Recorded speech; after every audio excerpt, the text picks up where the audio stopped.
მოგესალმებით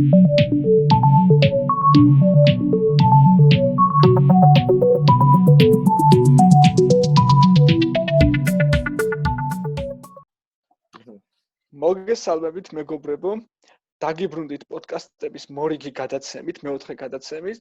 დღეს როგორც ყოველთვის ვსაუბრობთ მე დავით ბოჭორიშვილი, ალექსანდე ჩუბინიძე და თამაზი არუნაშვილი.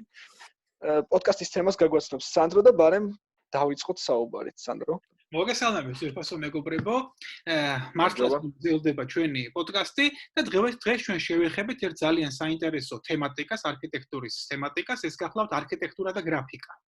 და დღევანდელი ჩვენი ლექციის არამთავარი, მაგრამ ესეთი გვერდითაც მთავარი გმირი გახლავთ დიდი ფრანგი მათემატიკოსი გასპარ მონჟი, რომელი ადამიანის გარეშეც არქიტექტურა არ იარსებებდა დღეს საერთოდ, ან უბრალოდ იარსებებდა, მაგრამ ძალიან განსხვავებული კუთხით წარიმართებოდა მისი ევოლუცია. არქიტექტურის ისტორია შეიძლება გაიყოს ორ პერიოდად, ორ უზარმაზარ პერიოდად. არქიტექტურა 1799 წლამდე და არქიტექტურა 1799 წლის შემდეგ. 1799 წელს გამოიცა პარიზში გასპარ მონჟის ძალიან მნიშვნელოვანი ნაშრომი ხაზველობითი გეომეტრიის სახელმძღვანელო. გასპარ მონჟმა აქ შემოიტანა ესეთი უმნიშვნელოვანესი ტერმინი, როგორც არის შექცევადი ნახაზი, შექცევადი კომპლექსი ნახაზებისა და სწორედ აი ამან ჩასახა არქიტექტურული გრაფიკის უმნიშვნელოვანესი საფუძველი და სწორედ ის დოკუმენტაცია, რომელსაც ახლა ჩვენ ვქმნით არქიტექტორები მთელი მსოფლიოს მასშტაბით, ყველგან ერთნაირად ხდება ეს პროცესი, სწორედ გასპარ მონჟის დამსახურება და არ მარტო არქიტექტურული დოკუმენტაცია, იგივე ეხება მანქანათმშენებლობასაც. როგორც ხედავთ, პრინციპში დღევანდელი ჩვენი საუბარი ეხება გრაფიკას და გასპარ მონჟის დამსახურებით ძალიან ბევრი მნიშვნელოვანი არქიტექტორი გამოირჩა ისტორიაში არა მარტო როგორც არქიტექტორი და თქვათ მოცულობით სივრცითი რეალური შენობების ავტორი, არამედ გამოირჩა როგორც გრაფიკოსიც. და დღევანდელი ჩვენი პოდკასტი ამავდროულად არის ცოტა ფილოსოფიურიც რაღაც კონტექსტში. ჩვენ ვიცით ერთი ძალიან მნიშვნელოვანი რამე, რომ თქვათ ხატვის ტექნიკა, თქვათ პიგმენტზე მუშაობა, საღებავის ფლობა და ასე შემდეგ, ეს არის ალბათ არა მხოლოდ საშუალება, არამედ ამოსავალი წერტილი. იმიტომ რომ ფერწერა, საფერწერო დოკუმენტი, რა ქვია, საფერწერო ატრიბუტის გარეშე და ვთქვათ, ხატვის ტექნიკის გარეშე არ არსებობს. ანუ ხატრისთვის ფერწერის ფლობა ეს არის ამოსავალი წერტილი. ეხლა შეკითხვა რაში მდგომარეობს? არის თუ არა ამოსავალი წერტილი არქიტექტორისთვის ხაზვა, ან და ხატვა? არა, არქიტექტორისთვის ეს მიჩნეულია, რომ ხაზვა და ხატვა არის საშუალება და მხოლოდ საშუალება არქიტექტურული იდეის დაფიქსირებისათვის. აი დღევანდელი ჩვენი პოდკასტის გმირები, კი, ეს სამი არქიტექტორი, ხო, გვისაბუთებს, ოღონდ რა თქმა უნდა, თავსავისი სცენარებით, გვისაბუთებს, რომ გრაფიკა და ნახაზი ეს არ არის მხოლოდ საშუალება იდეის გადმოცემისა. არამედ ეს არის საშუალება იდეის წარმოქმნისათვის და სწორედ ეს სამეული ამიტომ არის საინტერესო. პრინციპში რამიშლის ხელს რო დაგისახელოთ სამივე ადამიანი, ეს გახლავთ ამერიკელი გრაფიკოსი და კონცეპტუალისტი Bryan Cantley, რომელზეც გესაუბრებით მე, მეორე გახლავთ პაული რუდოლფი, ეს უკვე სერიოზული პრაქტიკოსი არქიტექტორი, ნამდვილი პრაქტიკოსი და მშენებელი და ეს გახლავთ პოსტმოდერნისტული არქიტექტურის იტალიელი გენიალური წარმომადგენელი ალდო როსი და ზოგიერთი გრაფიკოსი, რომელსაც ჩვენ დავითი წარმოგვიდგენს კიდე დამატებით პოდკასტის დროს. ეს არის სამი მიმართულება: ალდო როსი, პაულ რუდოლფი და Bryan Cantley. მაგრამ თუ კი შევხედავთ მაგალითად სიტყვაზე Bryan Cantley-ს და მასზე გავაკეთებთ მაგალითად აქცენტს, ხო?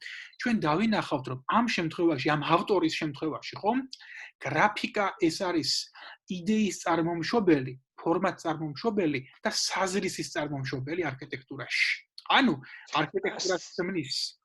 არქიტექტურას ქმნის გრაფიკა და არა პირიქით. რუდოლფ სანდრო, ერთი ესა მაგხრი როგორ იქნება?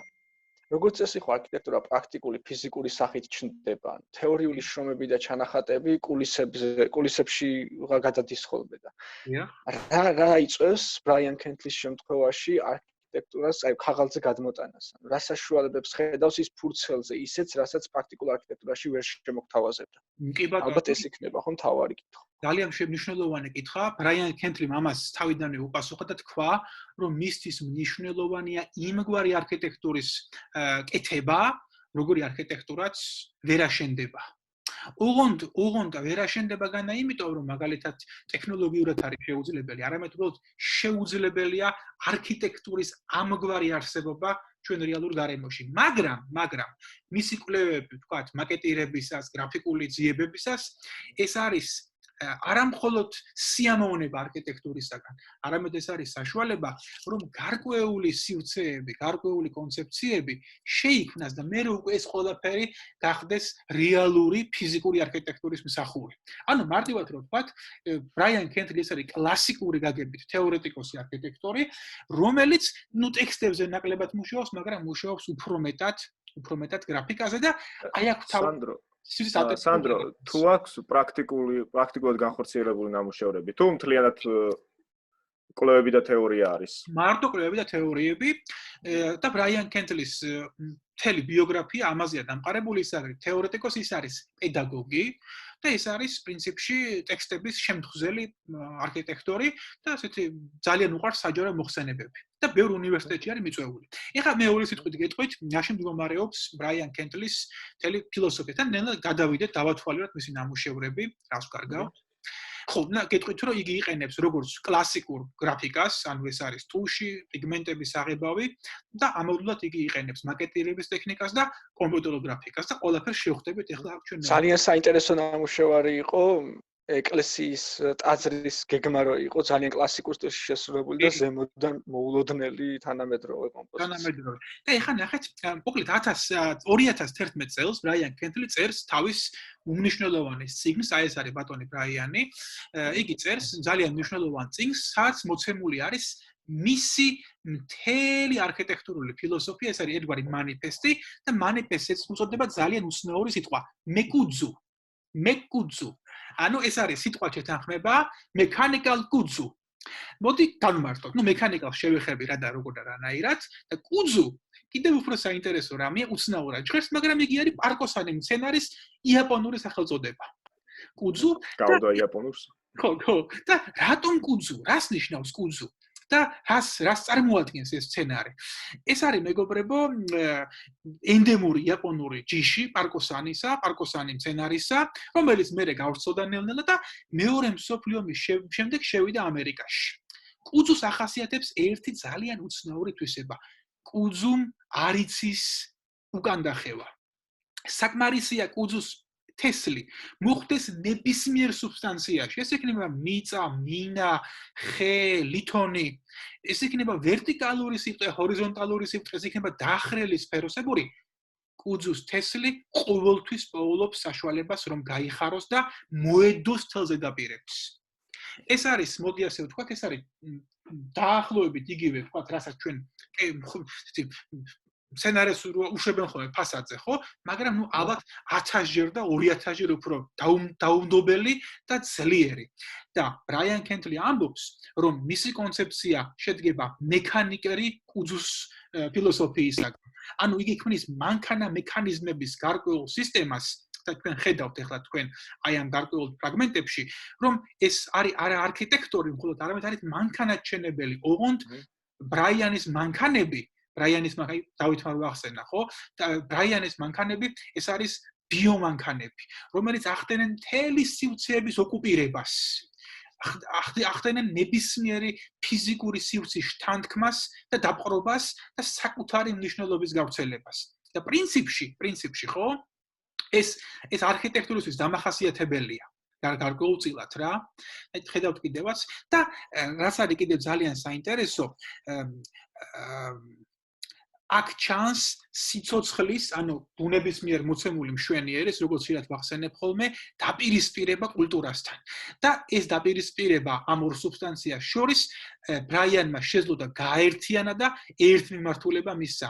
ანუ ძალიან დაუმდობელი და დაუდგრომელი მცენარეების კონცეფცია, როგორც არის კუძუ, მაგათ ხედავთ ახლა როგორ მოახდინა კუძუს თემატიკამ, ვთქვათ, მანჰეტენის ოკუპაცია, ხო ეს რაღაც სუპერ ვირუსებით მოედო რაღაც. ვირუსი დაახლოებით როგორც ვირუსი ახდენს, იგი ინერგება, ედება და როგორც მეტასტაზა ვრცელდება ნებისმიერ გარემოში და მათ შორის ურბანულ გარემოში.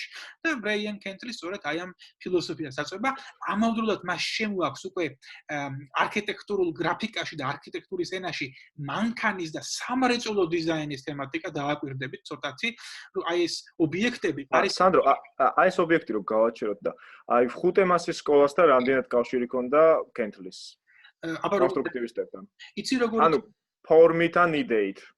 როგორი თემა? კი ბატონო, ეხლა ნახე როგორი შემთხვევაა. ნუ ხუთემასის სკოლა ისეთი სკოლაა, რომელმაც პრაქტიკულად მოახდინა როგორც კუძუმ მთელი მსოფლიოს სკოლების და იდეოლოგიების ოკუპაცია და რა თქმა უნდა იგი ვერ გაექცეოდა ამ მომენტს, თუმცა ეს მაინც დამოუკიდებელი თეორიაა და მართლაც რომ გარკვეულწილად მიბმულია თუნდაც ხუთემასის და ბაუჰაუზის მანქანურ ენებთან.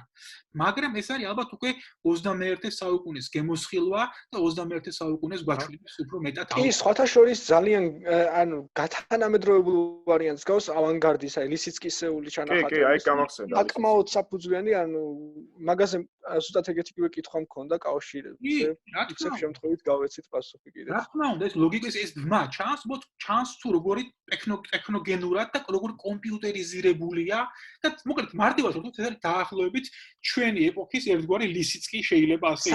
სანდრო, რა მაინტერესებს, იცი, ანუ აი ჰადიდით რაღაც ახალ ალგორითმს ტესტავს ამ ხელოვნების თუ რაიმე იდეა პლუს ამას ახლავს რაიმე ფილოსოფია. არა, იდეა ახლავს, ეს არის გარკვეული მისი სისტემით ოკუპირება, თქვათ, არქიტექტურული, კულტურული სივრცეებისა. იგი ალგორითმებს, როგორც ზაჰა და თქვათ, პარამეტრის სისტემები არ იყენებს, პარამეტრული არქიტექტურა აქ არ არსებობს. ეს არის თავიდან ბოლომდე გენური და ანთროპომორფული, ვთქვათ, იდეები, ეს წვინის მიერ შექმნილი ხელოვნური ინტელექტი ჩარეული არ არის არავითარ შემთხვევაში, პირიქით, გამორიცხულია ხელოვნური ინტელექტი.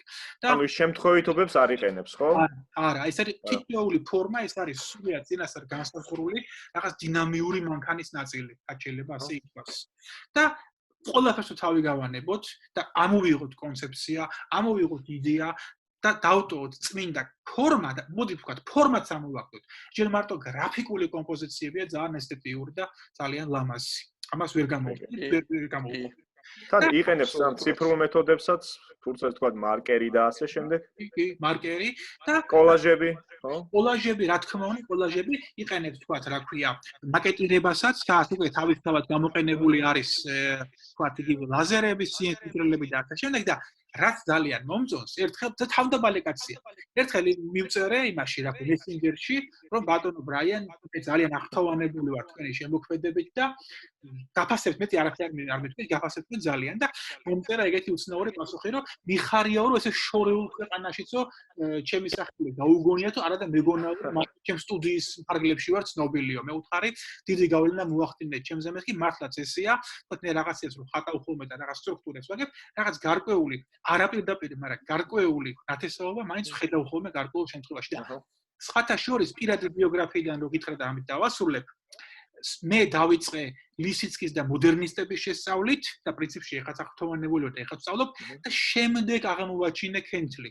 ეს ძალიან კაი რაღაცა თქვით მეგობრებო თქვენ, რომ დააკავშირეთ იმას მოდერნისტს და დააკავშირეთ ავანგარდს. ქრონოლოგიურად მიყევი შემთხვევით ამ ყველა პროცესს. აი ეს მიყვანა და ნუ რა თქმა უნდა გარკვეულ მომენტში მე დავინახე რომ თქვათ ეს ადამიანი ცილდება კლასიკური გაგებით იმ არქიტექტურის იდეას რომელიც მე მაინტერესებს და აქ მოხდა დაშორიშორება, თუმცა ძალიან სასიამოვნო პროცესი იყო ეს ყველაფერი. ძალიან საინტერესო. მისი მაკეტების ფოტოები არ გვაქვს, ხო? ეს საინტერესო. აი, რამდენიმე მაკეტი იყო, მოიცა განახებ ეხლავე. ხო, მოვკარი. ერთი წამით. ნუ ეს არის მაკეტის ფრაგმენტი პრინციპში. ის იყენებს ის და გრაფიკის სინთეზსაც სხვათა შორის. ნახოთ. აი აქ იყო კარგად მოჩვენებული მაკეტის ფრაგმენტი.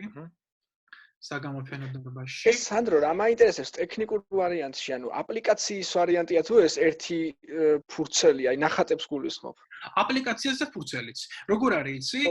იყენებს პერგამენტს, იყენებს ჩვეულებრივ ქაღალდს, ერთმანეთზე გადაფარვებს, იყენებს მერე წინა მარკერით დამუშავებას და ანუ შერეული ტექნიკაა. და როგორც დავინახეთ, მაკეტის ელემენტი. აი საინტერესოა. აი მაკეტი თავს ნახე და მართლა ანთროპომორფულია, მართლა ადამიანები და რაღაცები ჩანან რა. ანუ საკმაოდ ლოგიკურად იკვლევს გარკვეულ. არ არის ძალიან აბსტრაგირებული, აი ხედავთ კიდევაც აქ რომ კლასიკური. სანდრო, აი ზუსტად აი ეგ მომენტი, აი წინა ფოტო რაც ჩანდა. დიახ. აი ეს მომენტი ლებეუს უცთან უნდა გადავიდე კითხვით. და აკას ჩანდეს კიდეც ეს ფოტო და ლებეუს უცის რო გამოგიგზავნე წითელი ის მაკეტი იყო გაკეთებული ლებეუს უცს. კი ბატონო, აი წითელი ფერის კომპოზიცია მაგალითად. ეხლა თან ხო დესკტოპზე ყველაფერი. კი, აი წითელი ფერის კანდაერტს ერთი წამით, აი ამ აი ამას გულისხმობ ძალიან გავდა სხვათა შორის კომპოზიცია, მე მიმარს გავსო ყოველ შემთხვევაში. კითხვა, ჯერჯერობით რაღაც ჩემო არაუდს გეტყვი და კითხვად გადავაქცევ მოგვიანებით. ლებეუს ვუდსისთვის გრაფიკული არქიტექტურა ერთ-ერთი მიზეზია მანიფესტირებისთვის, ხო? ანუ ისეთ საკითხებზე საუბრობს, რაზეც ალბათ პრაქტიკული არქიტექტურით არ მიეცემოდა საშუალება, რომ ესაუბრა. ხო, ანუ თითქოს ჩანს, რომ არქიტექტურა სოციუმში ვერ დამკვიდრდებოდა ესეთი პრაქტიკული ვარიანტით და იყენებს აი ეს მაკეტირებას, ნახატებს და ასე შემდეგ, როგორც სასაუბრო ენას. კითხვა მდგომარეობს შემდეგში, თუნდაც აი ამ ბრაიანის შემთხვევაში. ხო არ გვაქვს ესეთ პრობლემასთან საქმე, რომ არქიტექტურა არის მაინც საბოლოო ჯამში სოციუმის პოლიტიკური ვითარების ამსახველი, ამრეკვლის საშუალება და როდესაც მანიფესტირებას ეხება, ახალი იდეის დადებას ეხება საქმე, აქ უკვე არქიტექტორები იძულებულები ხდებიან, რომ სხვა გზები იპოვონ. კი ბატონო, ძალიან ისეთი მართლა პრობლემატური თემაა და დიახაც ეგრეა. არქიტექტურა შეზღუდულია ეკონომიკური, პოლიტიკური და ტექნოლოგიური ჩარჩოებით. რაღაცას, თქვათ, როცა აკეთებ, ეს არის პირველ რიგში მაინც დამკვეთის მოთხოვნა და უტილიტარული საკითხი მდებარეობს ცენტრში. არქიტექტურამ ხომ უნდა დააკმაყოფილოს პირველ რიგში მოთხოვნა სივრცის გადახურვით. და შემდეგ ამას ედმევა ეს კონცეფციები და მომენტები.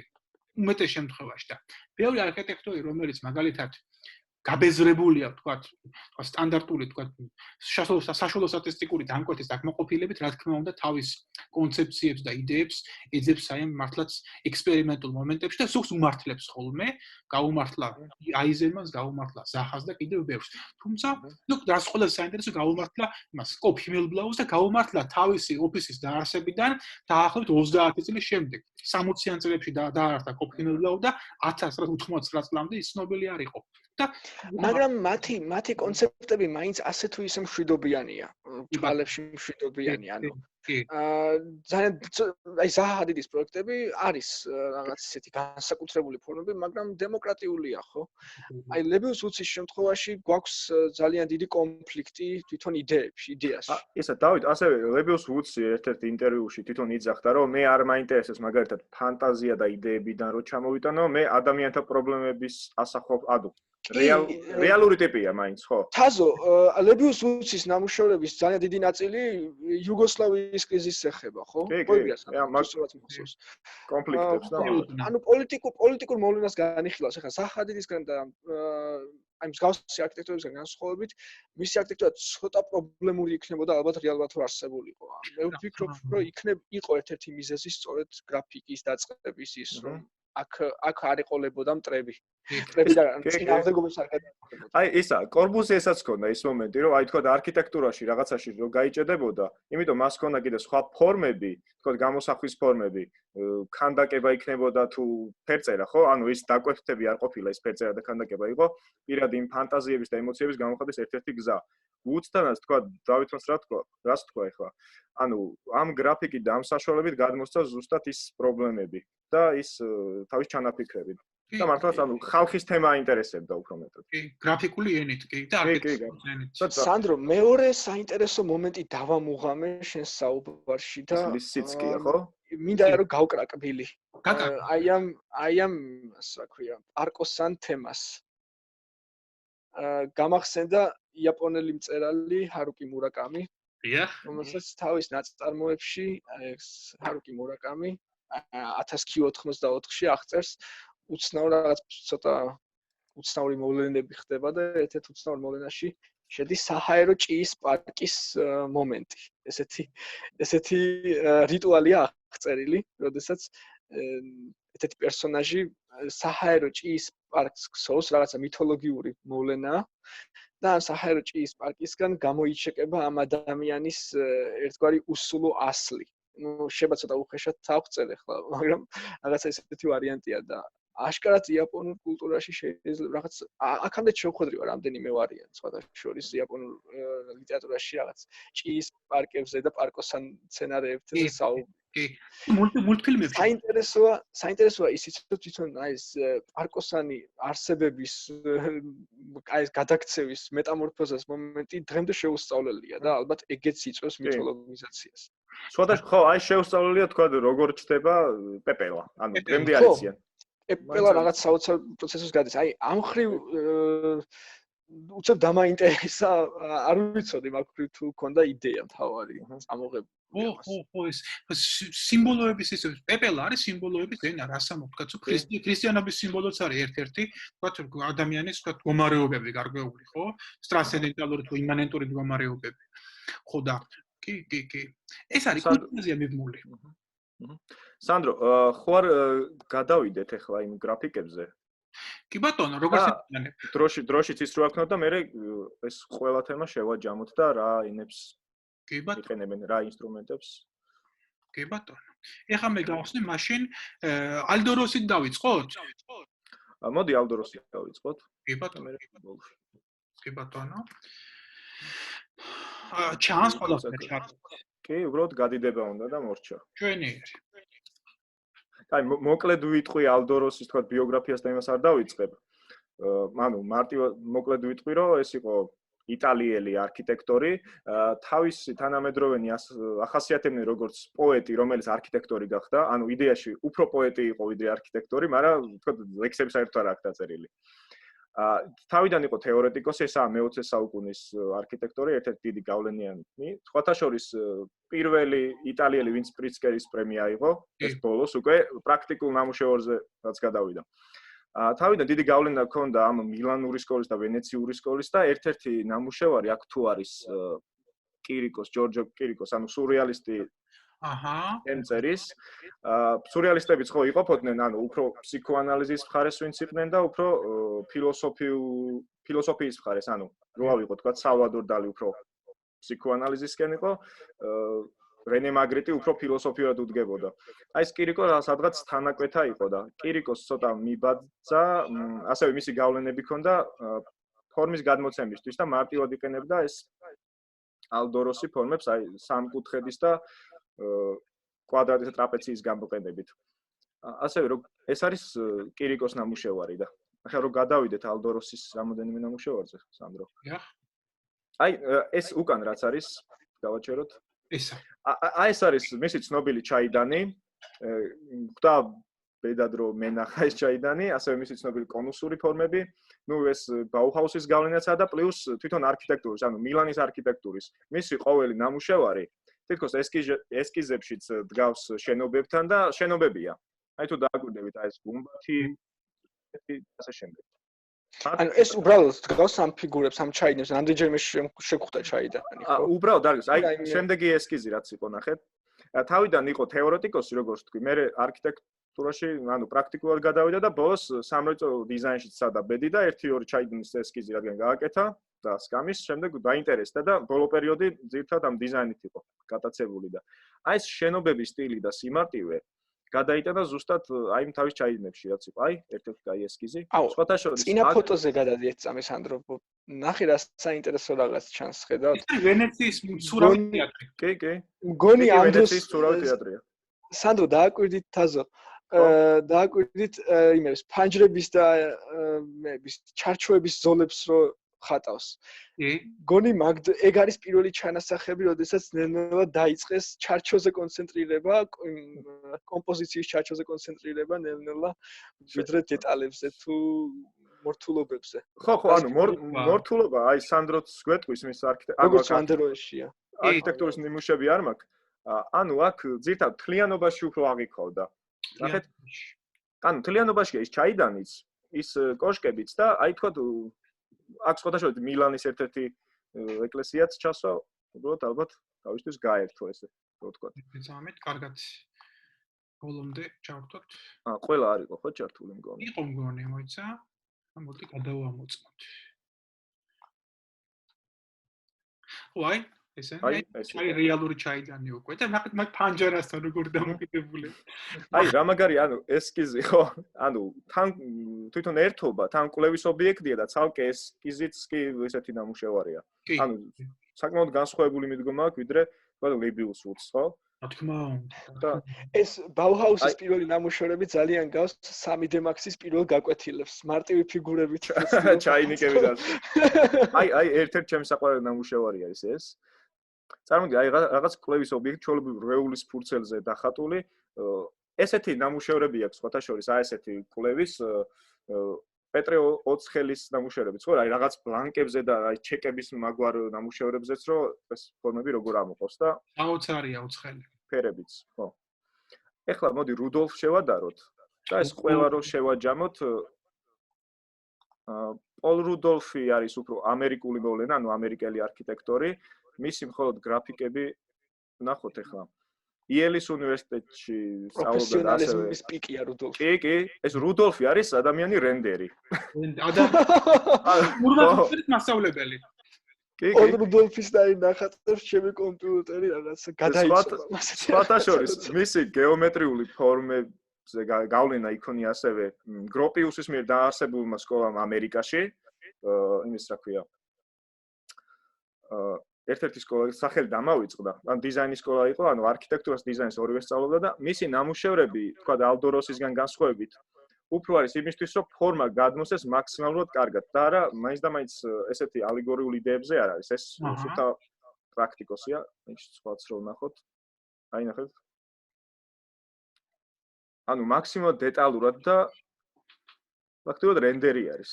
კი.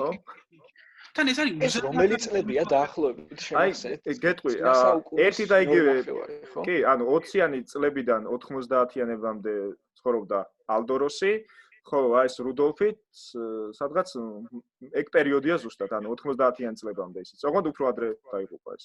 და დღემდე ვიზუალიზაციის თემაში ჩემი აზრით ძალიან სერიოზული სამაგალითო ნამუშევრია. აი ეს მაგალითად, ანუ აბსოლუტურად სხვა რაღაცაა გამოცანა რუდოლფს, ალდო როსის სხვა, ლებეუს ვუდს სხვა, სანდრო დამავიწყდა ის ბრაიან კენტლის სხვა. კენტლის საერთოდ სხვა მოცანები აქვს. სანდრო რა მაინტერესებს, ან თაზო. აი წინა არქიტექტორები ვინც განვიხილეთ, იმათ ნამუშევრები უფრო იდეაზე კონცენტრირებული იყო და კი, მაგიტო ეს უბრალოდ ტექნიკაზეა კონცენტრირებული და თავის საშუალებებს შესაძლებელი. მე დაგეთანხმები ამ შემთხვევაში. და მუშაობ შრეხებში მარტო. კი.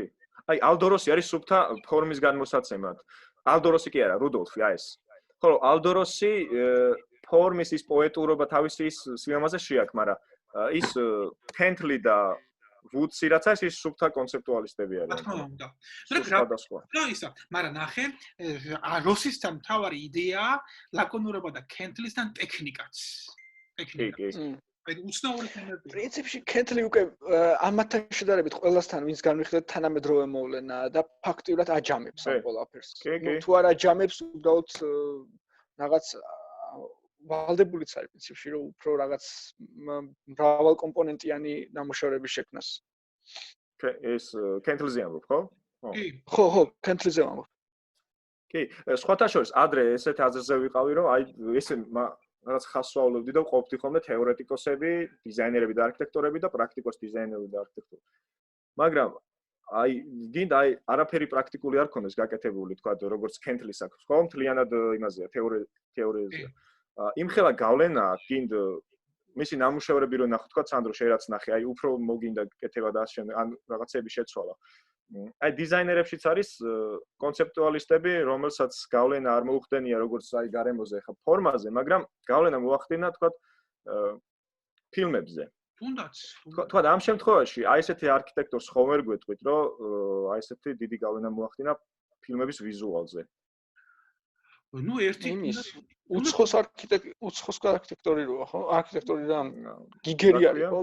გიგერი თუ არქიტექტორი არის ყველა მარტო ხატო არის, ხო? როგორც ინტერიერებიც აქვს. ხათაშორის ლებეუს ვუდს აქვს, უცხოს სამის ინტერიერი. ლებეუს ვუდსია, ხო? უცხოზე აღარ მახსოვს. უცხოს მესამე სერია მარტო მესამე სერია. ხალხო 5 წუთი რჩება მგონი, ხო? ჩვენი დროის ამოწურვამდე. სანდრო, მოდი რომ შევაჯამოთ აი ეს გრაფიკის. შევაჯამოთ, კაი იქნება. კი ბატონო. მე ვავალებ ეჯამებას? კი. რავი, თუ გინდა ყველა ერთად შევაჯამოთ. კი ბატონო. აი ეს უცნაური მომენტია მეგობრებო, აღმოჩნდა რომ თურმე გრაფიკა ზუგისთვის არის საშუალება, თქვათ, სადაკი ჩვეულებრივი, თქვათ, რიგითი არქიტექტურისთვის, მაგრამ გრაფიკა, თქვათ, მოაზროვნისთვის და ძალიან ამბიციური ადამიანისთვის არის საშუალება ფიქრის და საშუალება ახალი ფორმის და ახალი რეალობის მოფიქრების და აზროვნების ახალი მოდელის შემოთავაზების, თუნდაც გრაფიკაში. მიუხედავად იმისა, რომ რუდოლფი არის პრაგმატული, რუდოლფის ამოცანა არის მართლა რენდერინგის შექმნა. პრაქტიკულად სამკვეთებისთვის წარსადგენის, მაგრამ რუდოლფის გრაფიკა უმაღლეს დონეზე ხსნის რუდოლფის არქიტექტურულ იდეოლოგიას, მისი ფორმის მეტაფორულ და არა მარტო მეტაფორულ ანატომიას. ანუ რუდოლფის გრაფიკა და არქიტექტურა, რომელიც დავინახოთ პატრიანობაში, ერთი სხეული არის. ეს არის რუდოლფის თემი და მაგეთო არის ეფექტური დანახვა მისი ნამუშევრების, ხო? რკინაბეტონის ესთეტიკა გადმოსცა შტრიხებით და ტუშის დახმარებით ამ ადამიანს და ეს უკვე არის თავისთავად აზროვნების აქტის, არ არის ჩვეულებრივი ლამაზი გრაფიკა. ხო? რაც შეეხება როსისთან, როსიმ შექმნა ალბათ არქიტექტურული იდეის გამოხატვის დაახლოებით ის სახე, რაც შექმნა თქვათ პიკასომ მოხატვრობაში. დაახლოებით. ხო? ეს არის ბავშვური ხელი, პირობითობა, იდეის გამოყვანის პირობითობა და გულუბრყვილობა. თქვათ, ალდო როსის ნამუშევრები არის გულუბრყვილო, კაი გაგებით. ნაიური რაღაც პეტაკი ვარიანტია. დაცლილია ბავშვურია ზუსტად. ბავშვურია, ხო? მასში არ არის ტესტოსტერონი, მასში არ არის სექსუალური ენერგია, ამ თითქოს პირდაპირ და ესეთი გადატანითი გაგებით. ეს არის სტერილური იდეოლოგიური რაღაც გარკვეული დიაგრამები. და ქენთლისთან რა თქმა უნდა ეს ყველაფერი გადახარშულია და ქენთლი არის უფრო ქიმიური არქიტექტორი, ვიდრე ბიოლოგიური არქიტექტორი, ასე ვთქვათ. ხელოვნურია, მანქანურია. და ჩვენ რაღაცა ბიოლოგიურ მიკრობულ რაღაცებს ამრავლებს სხვადასხვა სივრცეში. კი. და ეს მოიტანა ჩვენმა რეალობამ, შეიძლება ასე ითქვას და ეს სამი ძალიან მომეწონა, ეს სამი განსხვავებული მოაზროვნე გრაფიკოსი დღეს შეიყარა და ესე რაღაც გარკვეულწილად ეს 4 ის ვუდსი კიდე. და ვუდსი პრინციპში ვუდსი უფრო მხატვარია. აი ხომ გაგებით იცით? ამ სიტყვის კაი გაგებით. ვუდსი გადმოგცემს არქიტექტურულ იდეებს მხატვრულად. ის ტექნიკა, რომელიც ხანდახან ჩვენ შეიძლება ვუდსთან შეკვდეს, ძალიან ბევრ მხატვარს მას იზავს და გააჩუმებს. ხალხო პასტელს ვუდსი ფლობს უმაღლეს დონეზე. ისე როგორც არქიტექტურას არ ჭირდება. ანუ ტექნიკური კუთხით, ალბათ ყველაზე დიდ ოსტატი მაინც ვუდსია. როგორც მხატვარი. ეს სანდრო, ერთი კითხვა დამებადა, აი თქვა, ბევრი ჩვენს გარშემო კი არა, აი ცნობილი არქიტექტორი თუ გახსენება, ვინც პირდაპირ პროგრამაში მუშაობს და ანუ აზროვნების აქტს, ანუ იქ ფურცელზე არის გადაგება. ნებისმიერი გარშემო მიმოიხედე რა შეიძლება. გარშემო ვიცი ძალიან ბევრი გამახსენდა და აქედან. კიტას ჩანს. მაგრამ აი ესე ცნობილი თუ გახსენდება. ცნობილი, იცით როგორ არის? ალბათ Tom Maine, კი ბატონო, ასიმპტოტების, მოდიში ის არა ქვია, მორფოზისის ფუძემდებელი. ნუ ალბათ მანიაკი კაცი. შეიძლება მანიაკი მოძალადე კაცი, კი ბატონო, რომელიც პრაქტიკულად ქმნის ისეთ არქიტექტურას, რომელსაც ჩახატვა, მას პირდაპირ მოდელირება ჭირდება. ალბათ კიდე ბევრი. მეტნაკლებად ცნობილი. თუმცა მაინც ეს ხელოვანები და ხელის გამოყენებლები მაინც ჭარბობენ რა. მე ერთი რაღაცა დავინახე დღევანდელი იმიდან, რა ქვია, ვიდეოდან და ჩვენი საუბრებიდან, რომ არქიტექტორები არა მარტო სტატიკურ საბოლოო შედეგს ვთავაზობენ, არამედ არანაკლებ საინტერესოა მათი სახელოსნო, რომელიც თეატრალური დადგმაც შეიძლება იყოს ხოლმე მათი.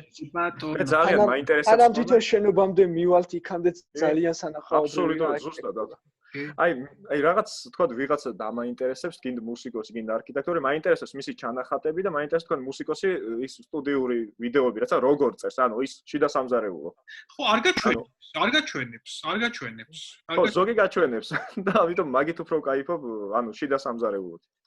მე არ მოვიდა რამდენი დრო დარჩა? ჩვენ დავხსა დაახლოებით 2 წუთი და უნდა ვახსენო უცებ ერთი სახელოსნოს რომ მოყვა ხალხო დაინტერესებულმა მსმენელებმა ნახონ თუნდაც როგორი სახელოსნო ქონდა იმას რა ქვია ცნობილი ინგლისელ მხატვარს ფრენსის ბეკონს აი მათ ჩანს ყველაფერი მე მახსოვს ფოტოსურათი მახსოვს ასე რომ მეგობრებო პრინციპში ჩვენი პოდკასტი ალბათ პრინციპში ფინალისკენ წარიმართა ფინიშისკენ აი ბოლო იმას შემაჯამებელს სიტყვას ვიტყვი ოღონდ არა ნუ შემაჯამებელი სიტყვა არქიტექტურაზე და ჩვენს პოდკასტის თემაზე უკვე ვთქვით პრინციპში მაგრამ მე ვიტყვი მაყურებლისთვის რომ თუ მოგეწონათ ჩვენი ვიდეო გამოიწერეთ არხი გააზიარეთ და გაუზიარეთ მეგობრებს და დაგველოდეთ შემდეგ პოდკასტში ой ასევე შეუძლიათ შემოგთავაზონ თავადაც თემები აბა კი, ნუ რაღაცა პირველი პოდკასტის თუ მეორე პოდკასტის დროს თქვი რომ კომენტარებში აქტიურობთ კიდე აშკარად არის აქტიურეს და აღარ ვიცავდი, მაგრამ თუ Facebook-ზე ან YouTube-ზე კომენტარებში აიმეს დაწერთ, აუცილებლად უყურადღებოთ არ დავტოვებთ. ნამდვილად. როებით მეგობრებო. როებით და ხატეთ.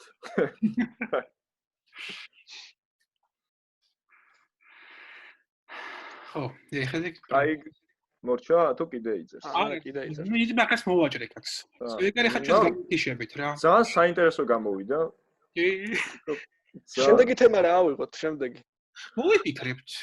ой, სანდრო, ის თუ შენ გეკომფორტულება, აი ეს მე ძალიან დამაინტერესებდა და თან ჩვენს ჩავერთვებოდით, აი აღმოსავლური და დასავლური არქიტექტურა ძველიც და ახალიც რო შეადაგო, ან თანამედროვეც.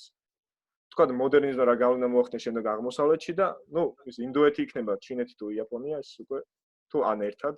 ხო, მაგაზე გქონდა რაღაც საუბარი. მე მაქვს მეორე იდეა, გახსოვს მეც გქონდა ერთ-ერთი იდეა კონფლიქტების, პოსტკონფლიქტური ხო, ეგეც უნდა მეთქვა.